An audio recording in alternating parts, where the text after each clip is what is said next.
Hi, Greg. Hi, Bob. How you doing? Good. Nice to be here.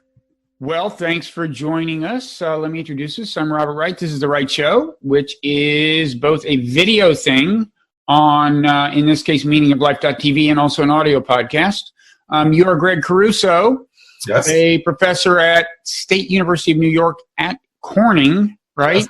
Yep. Which is where Corningware got its start, and various other glass products made by the Corning Glass Company. That's true, yep. And the beautiful Finger Lakes. So. And the beautiful Finger Lakes, yes.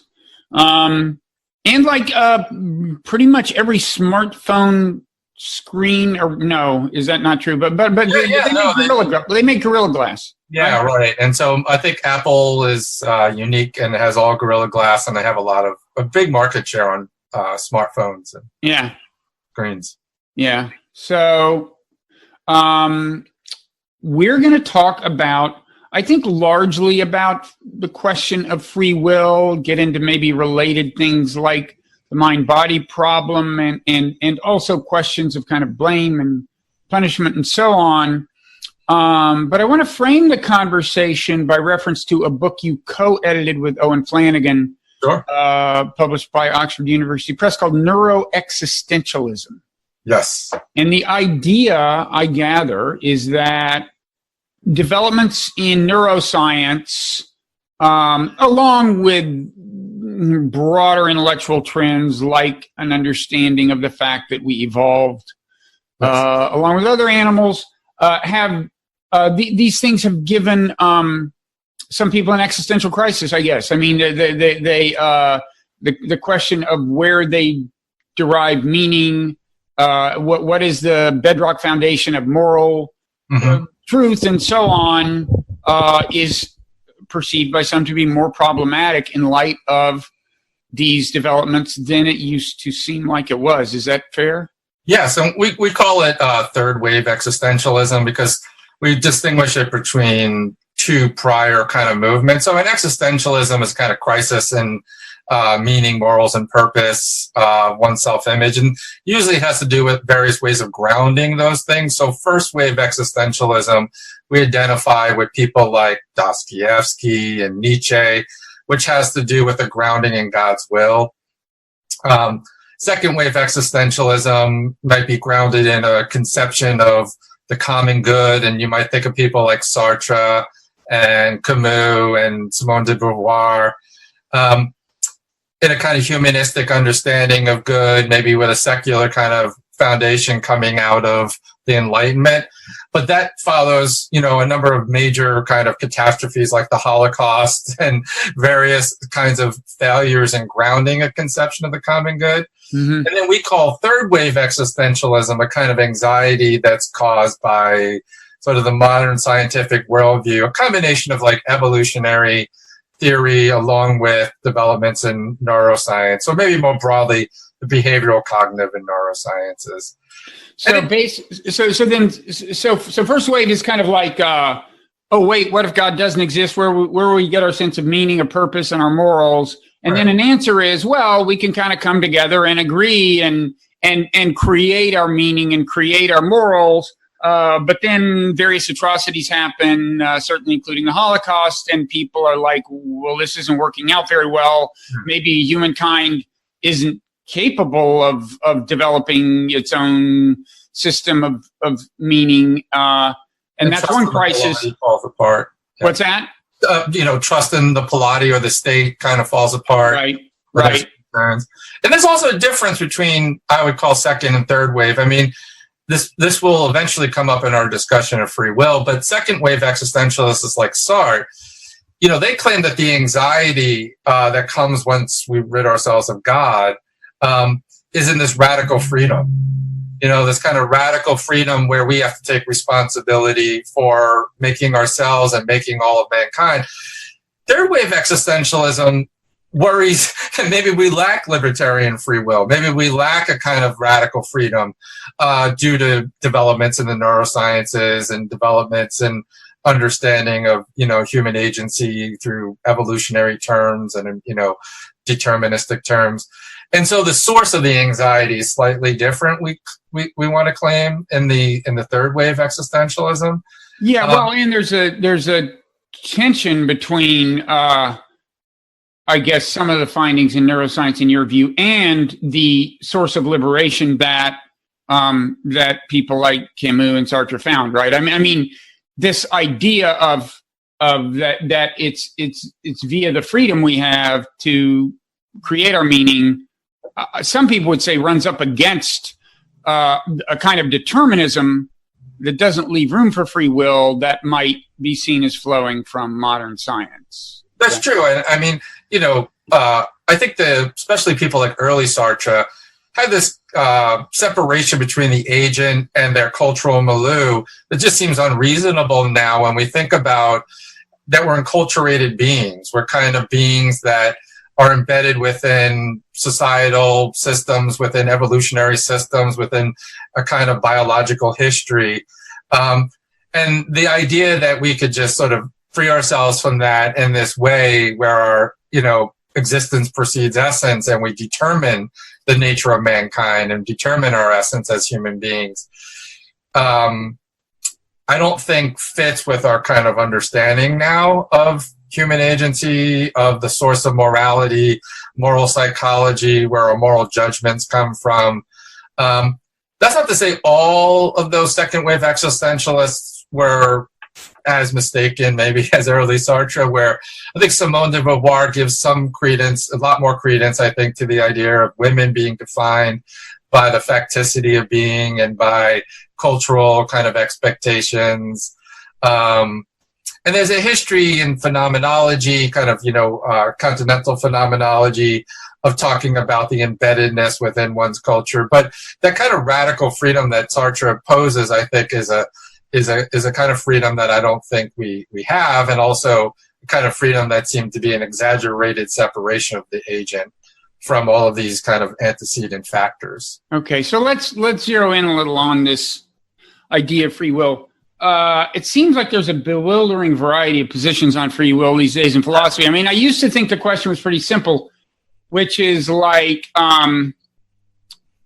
either the universe, everything is determined and the future is inevitable, right? That's option A. In other words, yes, I have this feeling that I'm like making choices, but in fact, the choice was inevitable because, I'm getting all these inputs from the environment and from my genes. And of course, it's a very complicated system, but if you believe that the laws of science govern the way these inputs interact with things, then it's all just like a big computer program. The result, what I'm going to do tomorrow is inevitable, even if I feel like I'm choosing. That was one option, the determinism. And then the other is, no, this intuition that we actually can change things, can choose to walk down road A rather than road B, is accurate. The future is not determined. Those seem to me like two reasonably clear alternatives. I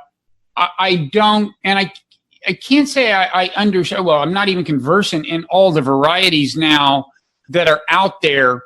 But one that you hear a lot about that I really don't think I totally understand is compatibilism. Okay. The idea that actually you can have both, right? There isn't the tension between free will and determinism that you think there is. Right. It seems to me either the future is completely determined. Well, there's actually three options. There's that it's not that it's completely determined, and if you had enough information about the universe, you could predict it. There's that it's not determined, but it's not determined, and that's because you exercise free will. And then a third one is it's not determined, but that's just because there are truly random fluctuations. Coins being flipped at the microscopic level, but that's not what we mean by free will. Right. So those are clear options, but compatibilism is saying that those are not that those are not three different options, that you can both have meaningful free will and live in a determined universe, or what? Right. That's exactly. I mean, a compatibilist is trying to make compatible two beliefs that you're having a hard time seeing fit. Belief that in determinism and the belief that one could be free and morally responsible, I think, is a big thing of what they want to preserve, even in a deterministic universe. So compatibilists could, try to do this in different ways. There have been like old school compatibilists would have said, actually the ability to do otherwise is consistent with free will, with determinism, and they give a kind of conditional. What does that mean? Yeah, I thought the definition of determinism was that there is only one course the universe can follow, and not two. So they provide a conditional analysis. If things had been different, I could have done otherwise. And they think that this is a sufficient way to preserve our ordinary understanding. So wait, they're saying in a hypothetical universe, if the inputs into my brain had been different, I would have done otherwise? I understand your problem because I'm not a compatibilist. I think what they say, if I had wanted differently, I would have done differently, or I would have chosen differently. If I had wanted differently. But to want differently, as you point out, would mean that there has to be a change in either the laws of nature or the universe prior to those psychological states arising. So a lot of compatibilists have given that up. They've said, all right, look, the ability to do otherwise is not a requirement on free will. And instead, one looks at the faculties one has at the moment of action. So you might say, for example, was I reasons responsive? Was I capable of responding to reasons? Was I... What does that mean? Was I capable? In other words, what's an example of... Well, we want to separate... and I think this is fair. You want to separate between agents who engage in voluntary actions like making a cup of coffee because I want to, and people who have psychological compulsions, or people who are suffering from mental disability. Yeah, those are meaningful distinctions. But if the wanting to have the coffee was itself the inevitable result of antecedent causes, then there is no distinction among these three people in terms of the existence of free will, right? None of them have free will. I'm an incompatibilist, so yes, I agree. But I mean, do you agree? Look, here's my suspicion: is like compatibilists, in order to salvage the notion of quote free will, or to reconcile quote free will with determinism, they're redefining free will in a way that makes it what most people would say is not worth having. This is not what people mean by free will. They can say that I'm defining free will this way, sure, but it just seems to me like totally a word game. I don't, to defend them, I guess I'll say just two things. There's an open question as to what the folk actually believe. So there's some work in what's called experimental philosophy, which looks at folk psychological intuitions that indicates maybe the folk are more compatibilist than we traditionally think. There's some evidence, however, that the folk also believe that the universe is not deterministic. I tend to read the empirical. I think it's a mixed bag. I think occasionally the folk have confusing and conflicting intuitions about this. Yeah. The other thing is to say what Dan Dennett says is that actually it's the opposite. We have all the free will worth wanting. That other kind, that supernatural kind or that libertarian kind, is not even worth wanting. The kind that we want is the kind that's consistent with the teaching. I know he says that, but it seems to me it is exactly 180 degrees from the actual truth, which is his conception of free will is exactly not what people want to have. Right. They want to feel that they, or sometimes they don't want to feel it. I mean, after all, free will is behind guilt, right? The sense that, I screwed up and my child suffered as a result. The whole idea of guilt presupposes that you could have done otherwise. So it may be good, it may be bad, but the kind of free will that people talk about is a free will that does entail there having been the possibility of acting otherwise in the actual universe you were in, not in some hypothetical universe that had different antecedent causes. Right. So, but I think the rubber meets the road when you get to what you're discussing with notions of being able to hold people accountable, praise and blame, the practical aspects.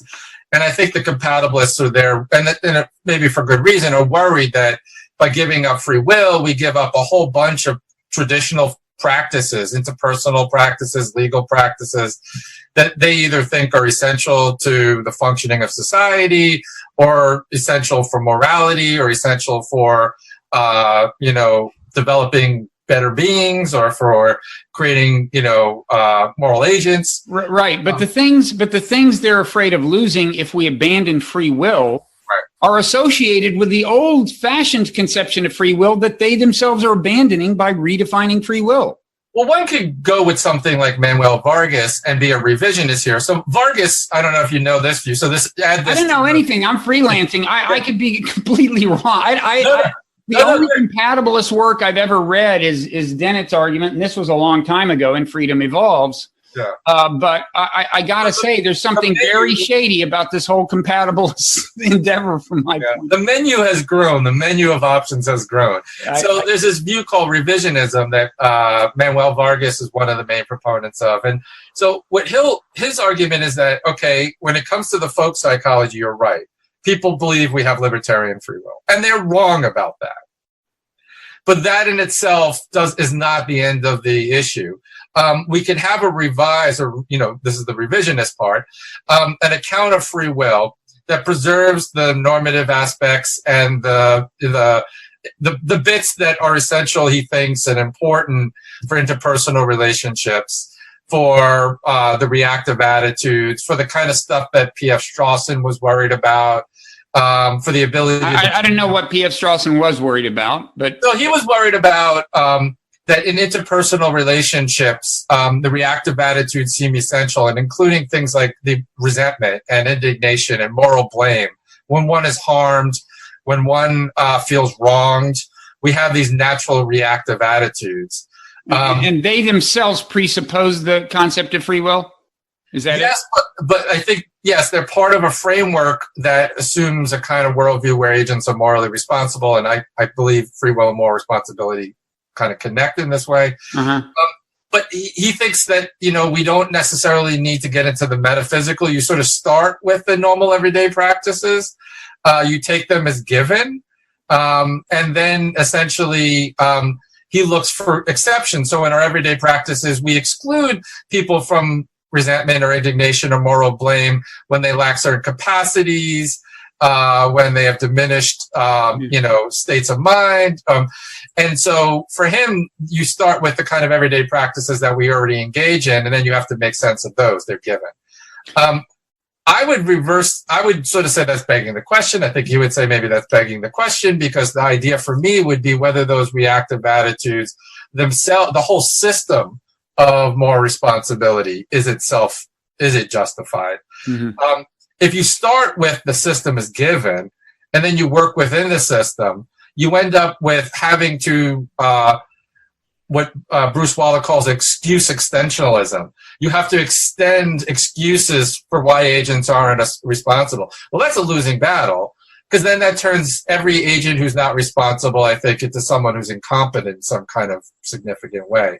I want to say even normal adults, normal functioning beings that are reasons responsive, that engage in voluntary actions, that do what they want in non-compulsive ways, are not morally responsible. Don't possess the kind of free will that would license reactive attitudes like resentment. Right. So we should say you are against the notion of moral responsibility. You you either don't believe in free will or are highly skeptical of it. I'm not sure how you'd put it, but you see that as the absence of free will as a feature, not a bug, because you think moral responsibility is a largely pernicious concept. Right. So I define free will in terms of what I call basic desert moral responsibility. So I don't deny all kinds of responsibility, but I think the kind that's significant and what's at stake in the free will debate is what Dirk Pereboom and others have called basic desert, which is the idea that agents are truly deserving of praise and blame, punishment and reward, right, in a sort of non-consequentialist sense. Right. That is, you could say that you could. So if let's just mention punishment. I could say you deserve punishment for two reasons. One, you've done something morally wrong, you did so of your own free agency, and you deserve to suffer.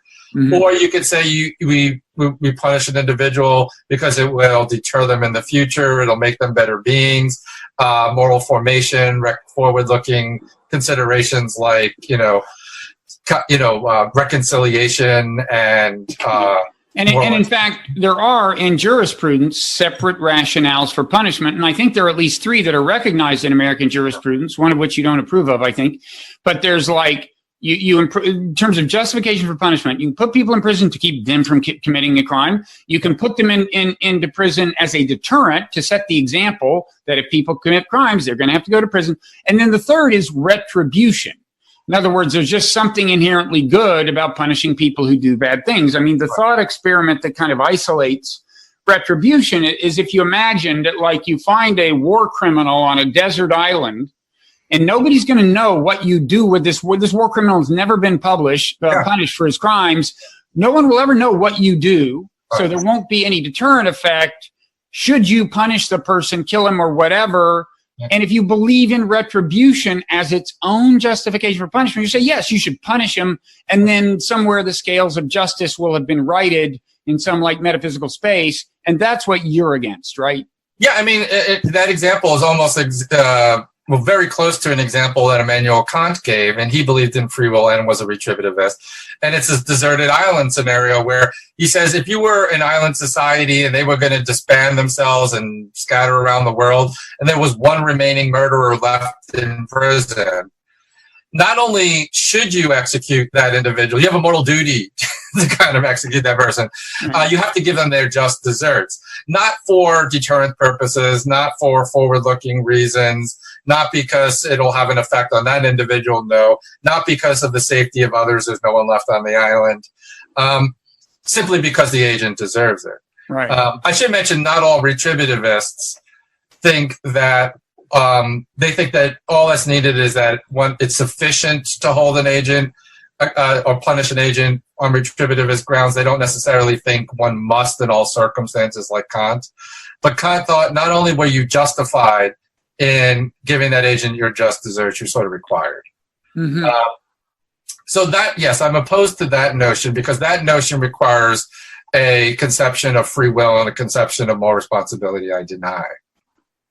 Okay, and so I want to get back to the issue of moral responsibility and how it plays off, and some concrete examples of where you don't like the application of moral responsibility. But first, let's delve a little more into why you're a free will skeptic. Is it just that you say, well, I mean, the universe is supposedly governed by ironclad laws, end of story, which is actually a pretty logical argument, but is that... No, not necessarily. I mean, so I have a view that is neutral as to the truth of determinism. And I say that, so as a free will skeptic, my view is that who we are and what we do is ultimately the result of factors beyond our control. And because of this, we're never morally responsible in this basic desert sense. But those factors beyond our control could be deterministic, but they could include random indeterminate events. They could be matters of luck as well. So I think that whether the universe is deterministic or indeterministic, we lack the kind of control and action needed to ground free will and basic desert moral responsibility. So if there is, you're assuming that if there is indeterminism, it is of a random sort, not the sort that would be introduced by free will.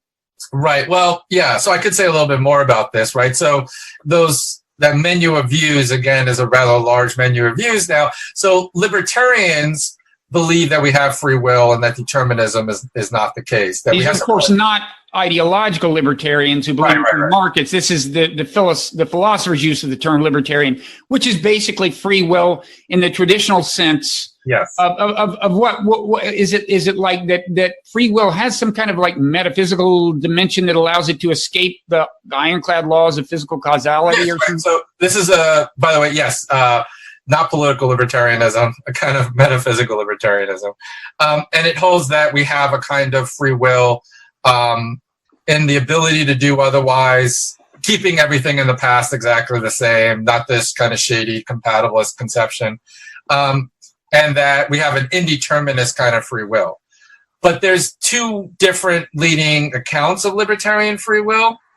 One brings in the notion of agent causation, which is that the agent, which is unique than just events. It's not just the events happening in my brain or neurons firing or chemicals interacting. The agent is some kind of robust notion, independent or non-reducible to these kind of lower level features of us, that the agent is the cause of their actions, but themselves uncaused. They have this godlike ability. Okay, so an uncaused cause. Yeah. And then and that requires a kind of sui generis notion of causation. One might say a kind of spooky conception of causation. And it has certain metaphysical commitments that one has to defend, and I might argue are problematic. The other is a much more naturalistic version of libertarianism, which says that all that's needed is indeterminacy at the level of events. So you don't need an agent. What you just need is indeterminacy occurring at the right time, in the right location, at the right temporal moment and deliberation. And you don't could it just be randomness introduced by like quantum physics or something? Yes, but usually, so I'll give you Robert Kane's kind of count of this. So he says, imagine a businesswoman is on the way to an important meeting, and she desires to get to the meeting on time. She feels responsible, feels it's her duty, all of that. And there's a car accident, or there's someone in need, or someone on the side of the road, flagging them down for help. And they both desire to get to the meeting on time, and they desire to stop and help the person in need. And he says, imagine that they are kind of at that moment willing both outcomes, and that they have reasons backing both outcomes. They have a reason, a story, justification for why they would proceed to the meeting, and they have a reason, justification. So they're on the fence, so to speak. Some people call this a torn decision, a moment where one is in deliberation, torn between two, alternative actions, and they have reasons backing each of these outcomes. He would talk about indeterminacy accompanying the phenomenology of indecision. It percolating up from this sort of quantum level up to the level of neural networks, and then settling which of the two outcomes occur. And whichever outcome occurs, even though it is a kind of quantum flipping of the coin, he would say you're responsible for, because you have reasons supporting that outcome. You willed that outcome. You have reasons backing your reason for doing that. You willed both. And so that doesn't require any spooky notion of agency or okay, so it's almost like the more serious consideration you give to acting in a given manner, the more responsible you are for it, even if the final determinant is kind of a coin flip. Yeah, but I feel that the problem with this is that I don't think we have an account of what settles the outcome. And I think what you want is an understanding of why the agent settled on, say, going to the meeting. No, Kane would say if they went to the meeting, we could explain their actions by their reasons. And if we stop and help the woman, we could explain their actions by appealing to their reasons, whichever occurs. And if you roll back time, you might get different outcomes each time. And he would say you're responsible for both. But, I use this kind of weird analogy. Imagine, I'm somewhere and some this is a bad example. Sorry, can't think of a better one. Some woman is flirting with me, and I have a desire to remain faithful to my wife, which I love, and I have a desire. I think you're morally responsible for even entertaining this scenario right now. Even as we speak, you are doing something that you're culpable for. But go ahead. Well, let's say you have these conflicting desires, and then I remain faithful to my wife. I don't think if I went home to my wife and said, hey, honey, I remain faithful to you. I deserve praise for this action. Yeah, I tried that. That does not work. No, because the quantum flipping of a coin ended up, the neural network went in that direction, and that neural network went out, that I somehow overcame temptation. This doesn't have any correspondence, I think, to our noble conception of overcoming temptation, or of agency in the ability to settle an outcome.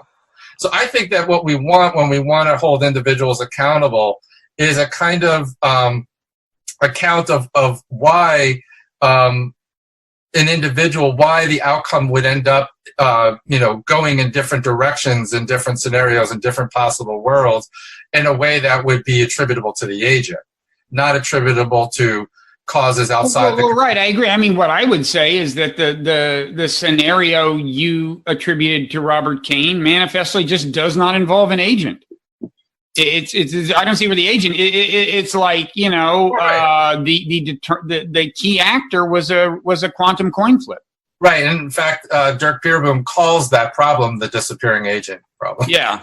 Yeah. I'm with him. I'm with whoever said that. Right. So I think that agent causal libertarians, the ones that bring in an agent who actually is the cause, could get you the control and action needed that's lacking in this account, and you also see is lacking in this account. My problem with those accounts is they don't fit with our best philosophical and scientific understanding of it. But that aside, why don't we get into your ideas about punishment and moral responsibility and punishment. So free will is commonly thought to be presupposed by notions of just desserts. In other words, we're not just punishing them because it's good for society; it's because they deserve it. Right. That does seem to presuppose free will. Certainly, the way most people think, right? Yeah. And the Supreme Court has stated that the law presupposes a notion of free will, or that it presupposes a conception that agents are morally responsible to ground these kind of retributive, policies and justifications for punishment. So I think that those are unfounded. But look, let me just throw a separate little argument in here. Even if you're not convinced that we lack free will, I would run a kind of epistemic argument where I say, look, punishing individuals, especially in cases of criminal punishment, where we're going to imprison someone, take away their liberty, put them in a cage, causes harm. The burden of proof is on the individual who causes harm to have good justification for causing harm. And you might even think the more harm caused, the more justification might be required. You might even be able to make a case for that.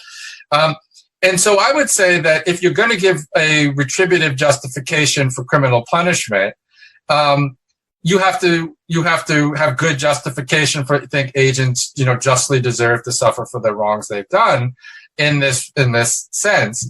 And I would say, even if you're not convinced of the arguments against free will, we are in a poor position. I would call it an epistemic position, a poor position to feel justified in thinking we have either libertarian free will or that compatibilists are right and that we could ground a conception of responsibility in a deterministic universe in the way that they propose. And that, it leaves open the possibility those accounts could even still be true, but our warrant in thinking they're true has to be sufficiently low not to justify or not to reach the bar that's needed to justify doing harm on their behalf.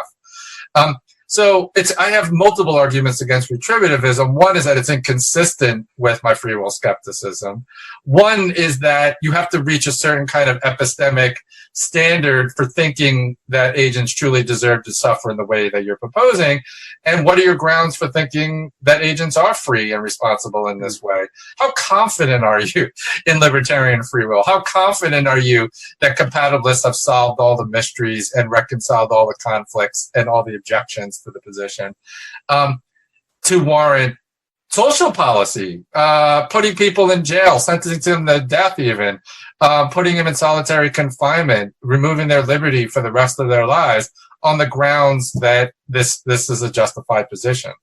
And then I think even just on pragmatic grounds, a third kind of concern is that I think it's counterproductive. It doesn't achieve the societal ends we want from punishment or criminal justice. Well, doesn't it sometimes? I mean, I should say, I'm basically with you. I'm against retributive justice. Yeah. And I actually argued against it in my book, The Moral Animal, which is like very old. But, and I don't, and I mean, you could make a slightly different argument, which is whatever you think about free will in the end, it's so clear that some people are born with amid factors that statistically strongly predispose them. Like if you're born poor, as opposed to if you're born this, or if you're born, with genes that make you lose your temper, or there's so many factors that clearly do predispose people, and they are literally circumstances of birth. That it seems that on those grounds alone, you might become skeptical of retribution. Yeah, can I jump in there? Sure. I mean, just real quick.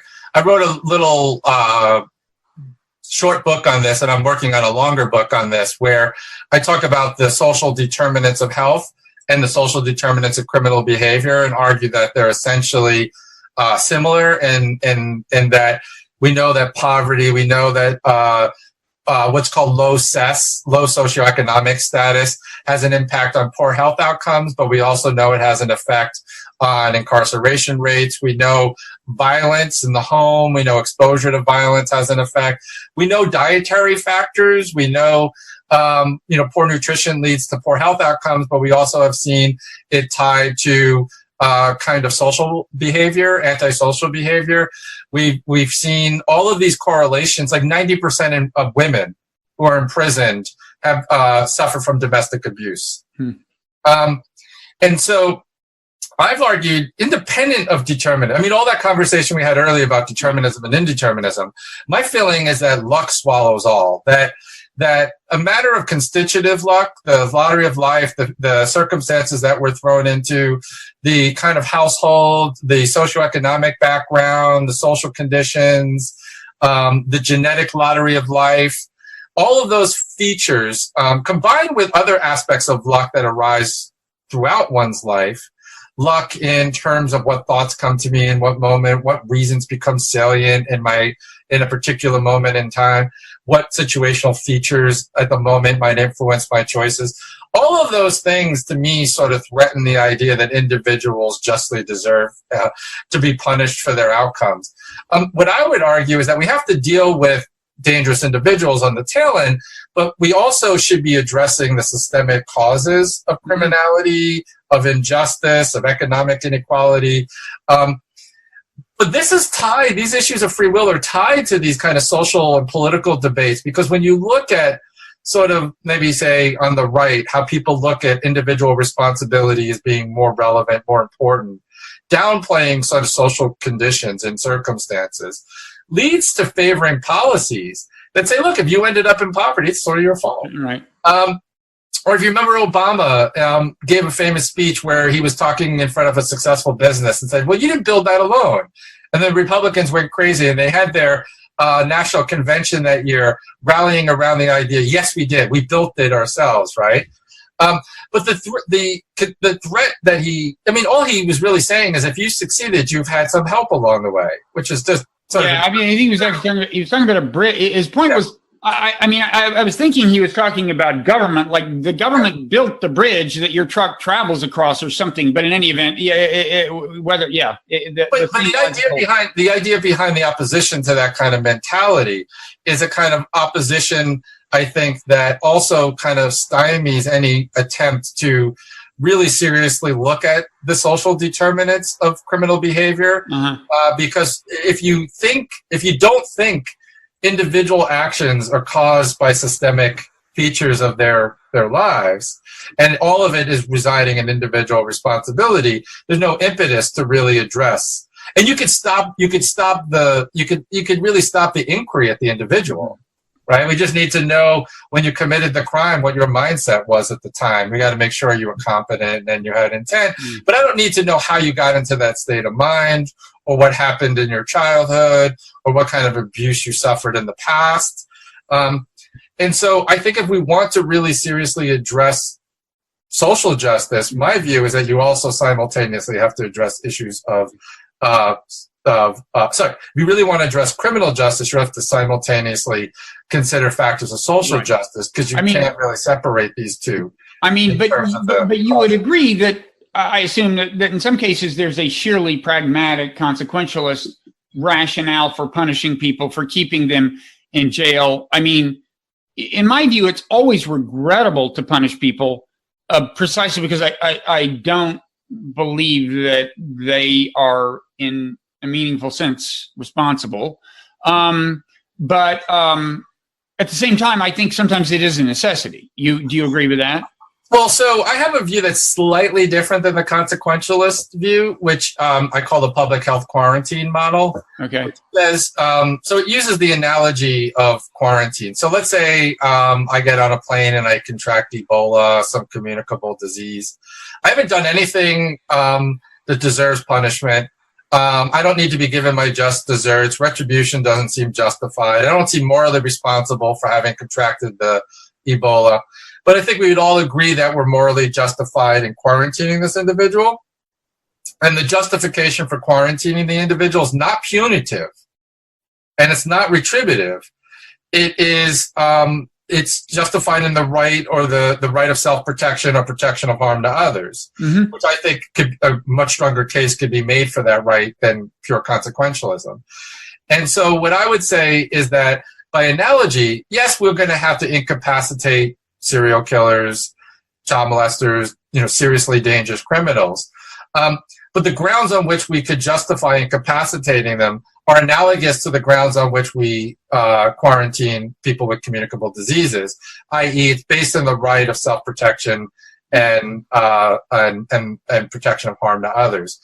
And I say that my view is that this is not just consequentialist, because I don't think that, for example, consequential deterrence models, I think that they suffer from some ethical quandaries. I think that you can run into problems where you might be able to justify using an individual in a way that, say, if I were to come down hard on you and it would deter other people from crime, and I could somehow make a consequentialist argument that I could even punish you disproportionately and it would have this effective deterrence, I might be able to justify that. You couldn't do that on my account. And so on my account, three things sort of follow. One, the people that we incapacitate, we have a moral duty to their well-being. So like when you quarantine me with, for a communicable disease, you can't treat me cruelly. You can't treat me inhumanely. You have to still take my welfare and well-being into consideration. And you have a moral duty to treat me. And by the way, the minute I'm no longer a threat to society, you no longer are justified in holding me. So for me, the purpose of the criminal justice system should be rehabilitation and reintegration. And prisoners should lose no other rights than their liberty. So solitary confinement and other sort of policies of dehumanization, for me, would have to be reevaluated, and my personal view can't be justified. So what do you say to the specific consequentialist argument that, well, look, we want to make prison unpleasant because that sends a message that if you commit crimes, you will be subjected to unpleasant experiences. And what if they could show you evidence that like solitary confinement prevented 10 murders. So there's 10 people alive, and it's unfortunate that this one person had to suffer because this consequentialist shares your view that they don't actually deserve it.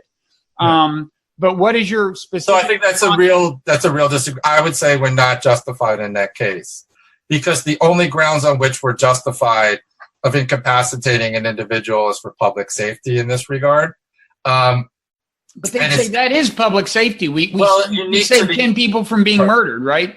Right, but in this case, unique to the individual. So I don't think on my account I could justify incapacitating innocent people, even if it were effective for public safety. Because the grounds on which we could use a right of self-defense, for example, doesn't extend to people who aren't a threat. Okay. So the justification in some ways is obviously is closer to the consequentialist than the retributivist, but differs, I think, in significant ways. You might say it's a bug. I might say it's a feature of the theory that I embrace, because I would rather side on less punishment than more, and I would rather side on the of error on the side of maximizing individual liberty and protecting the well-being of individuals than deterrence, for example. But let me just say, secondly, yes, we have to give an account of what to do with the individual if they become a serial killer, and I'm going to say we are justified in incapacitating them on the grounds self-defense analogous to quarantine. But I also want to say that quarantine analogy has to be placed within a public health approach. And the public health approach for me goes back to what I was saying earlier, because public health ethics focuses on prevention and social justice. So when you're looking at actual public health policy with regard to infant mortality rates, for example, or women's health issues, what you might have to look at is access to education, access to nutritional diets, access to the social, modes of mobility that would allow for good health outcomes. And you have to address those. You have to prioritize those and address those. The CDC, for example, will only use quarantine after it's failed in its mission statement. Its primary purpose is to prevent pandemics, prevent outbreaks. These public health organizations are primarily preventative. The Environmental Protection Agency is primarily preventative in that it tries to prevent contamination of water, soil, and air. Of course, they have to have measures for dealing with contamination after they occur, but the purpose and the aim is preventative. I say criminal justice has to reorient itself toward prevention and social justice. The problem with retributivism, and even the problem perhaps even with consequentialism, is it's myopically focusing on the issue of punishment, which keeps us focused on punishment as a solution. And in your sense, even maybe punishment deters, and maybe we could use it, maybe it's effective. And it blinds us, I think, to the preventative and social justice components that I think should be separated. But the problem is particularly acute if you believe in, free will, culpability in the sense of free will, as opposed to being a consequential. I mean, for the retributives, well, the problem is particularly acute if you believe that the punishment is not regrettable. I mean, at least consequentialists believe that the punishment itself is regrettable, right? They'd rather the person not have to suffer.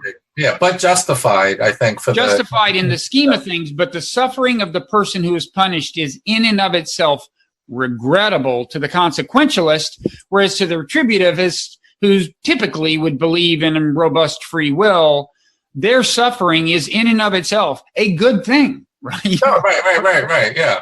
I definitely think that's true with retributivism. I'm on the fence with consequentialism because they could possibly argue that the punishment is in itself a good thing if it produces the net outcome that... Well, right, but I mean, to get back to the desert island case, they would say, no, if they're just on a desert island, they're not going to serve as an example. Their suffering is not a good thing. That's what I mean by in and of itself, as opposed to its second-order effects. Right.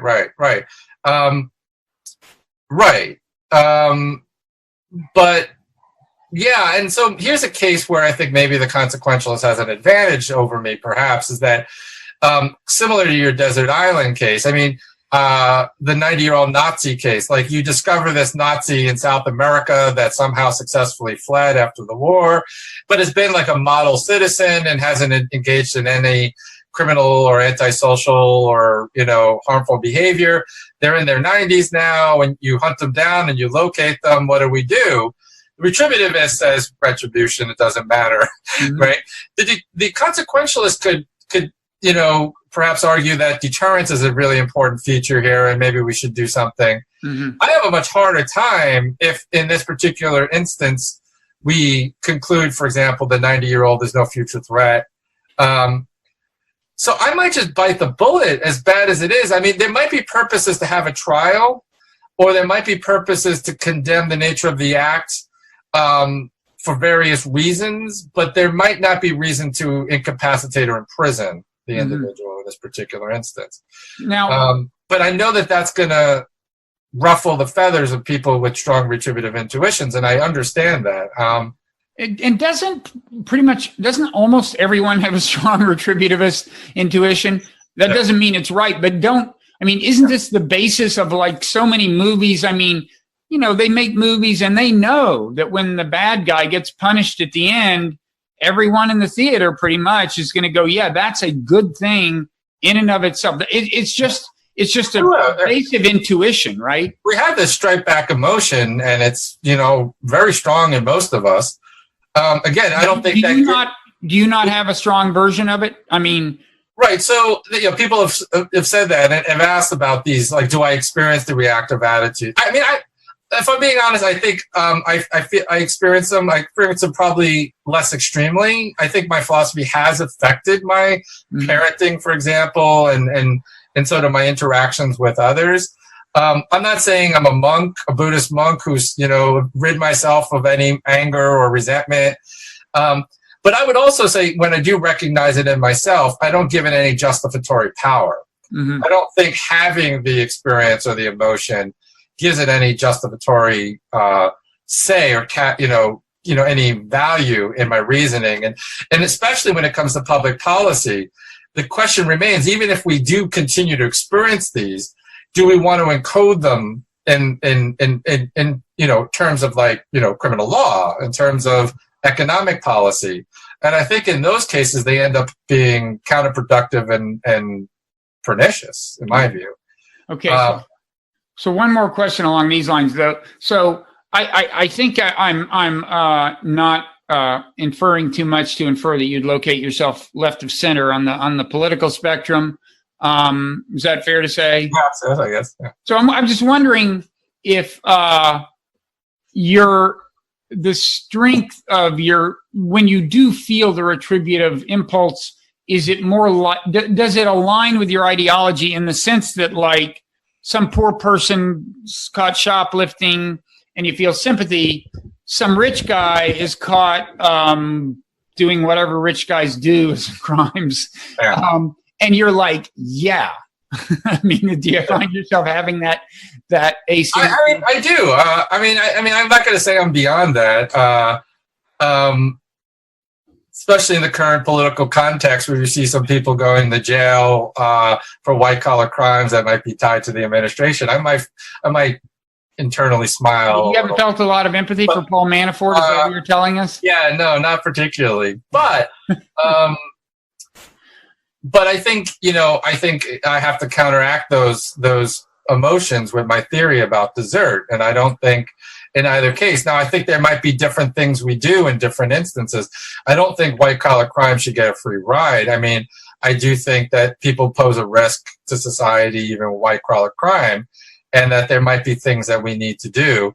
I think lots of things, and I think this is true of, normal criminal behavior as well. Many of the things we currently incarcerate people for, we shouldn't be incarcerating people for. There are better and alternative methods. And for lots of people like hedge fund managers and stuff, losing their license and their ability to trade might be a sufficient way to protect society. It may also, be effective enough on their future actions. Now, there might be cases where people are systemically of a certain character, where they continue to pose a threat to people's well-being, and you might have to license incapacitation. But I do think that, white-collar crime shouldn't be treated, I think, differently in that regard. Yeah. Okay. Well, I think... I suspect that as humankind advances, if all goes well, retribution will play a smaller and smaller role in people's thinking about these things. I hope so. I mean, but anyway, that's so I encourage you to keep fighting that fight. Thanks. Well, anything else you want to mention before we sign off? Your most relevant papers or your most relevant books or anything? Yeah, I mean, I'm working on a new book on basically this stuff with free will, punishment, and criminal justice. I have a recent book on public health and public safety. I have the... What's it called? What's the book called? It's called Public Health and Public Safety. The aptly titled Public Health and Public Safety. Yeah. And the Neuroexistentialism book with Owen Flanagan we talked about. Those are my most recent projects. Okay. And your Twitter handle, is it just Gregg Caruso straight up? It's Gregg D. Caruso. Okay. And my website is also www.greggcaruso.com. Okay. Greg with 2 G's at the end. Yes, 2 G's, G-R-E-G-G. Okay. All right. Well, thanks so much. Thanks, Bob. And keep up the fight. Thank you for having me. Okay.